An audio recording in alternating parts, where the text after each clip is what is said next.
Hi, welcome back to Hooking is a Lifestyle. Today in this video I'm just going to show you a couple of techniques that I've been implementing into my work, and these I've learned by simply just being on Facebook.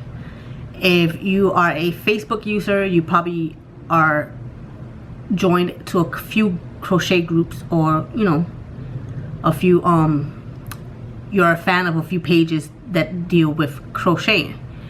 So these videos I've seen on Facebook a few times, and I don't remember by who exactly, but I'm sure you maybe have seen them, maybe, I don't know. Or anyway, my point is that I've been using these techniques, and the first technique I'm going to show you is, when you want to work on a project that requires bulky yarn and you don't have any in hand, you just make it yourself by joining 3 strands of yarn together.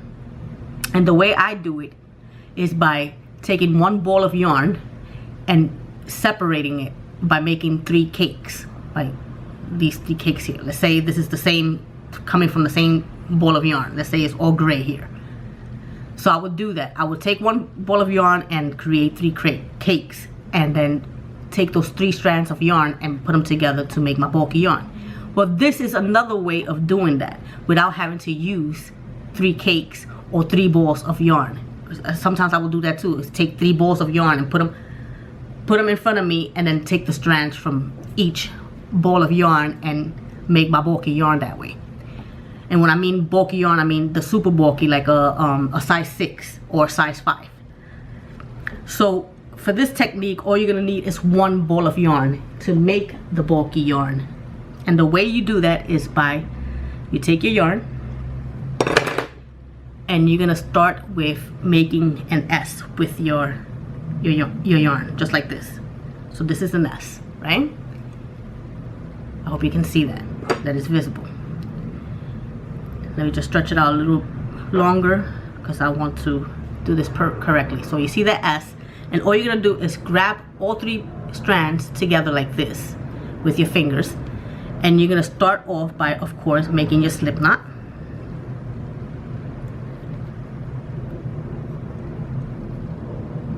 Let me do that again. So you make your slip knot,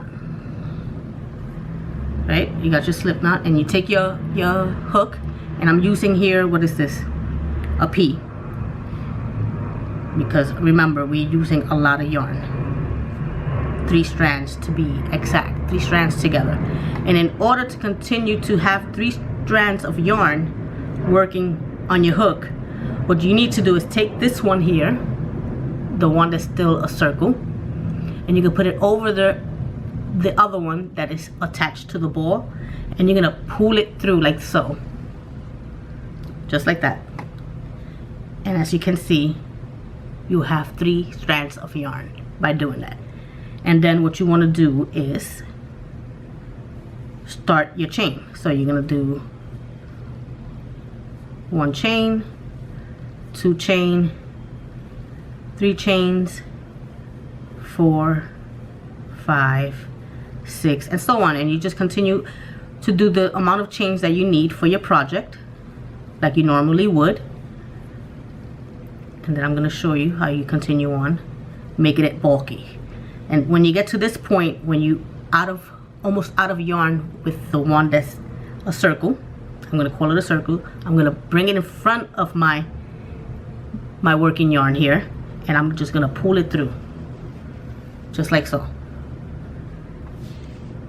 And I'll have 3 strands of yarn still to work with. And you'll continue to chain up. Simple. And then to make your stitches, you do the same thing. I'm gonna do a double crochet, so I'm gonna go here into the 3rd chain from my hook, and I'm gonna do a normal double crochet. And there you see I have 2 double crochet, and then I'll continue on like that by putting it in like this and working a normal double crochet. And that is how you make bulky yarn from 1 ball of yarn. Really simple. And as you can see, I'm almost out, so I'll stop my work and I'll just pull on that yarn again. Very simple. And then I could just continue to move on from there, making my double crochets.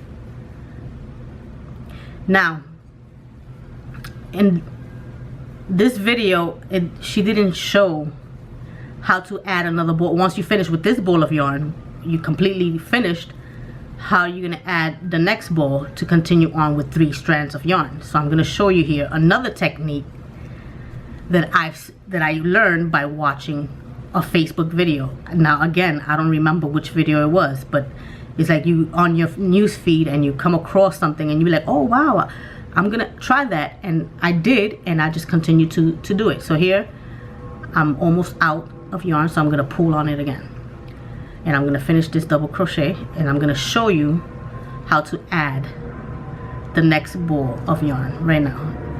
I'm just gonna do another double crochet here and then another one. All right, well, let me just stop here. I'm not gonna finish that last double crochet. I'm gonna finish, because here I'm gonna act like my yarn is finished. I'm gonna cut it here, and boom, I'm done with the yarn. So I need another ball of yarn.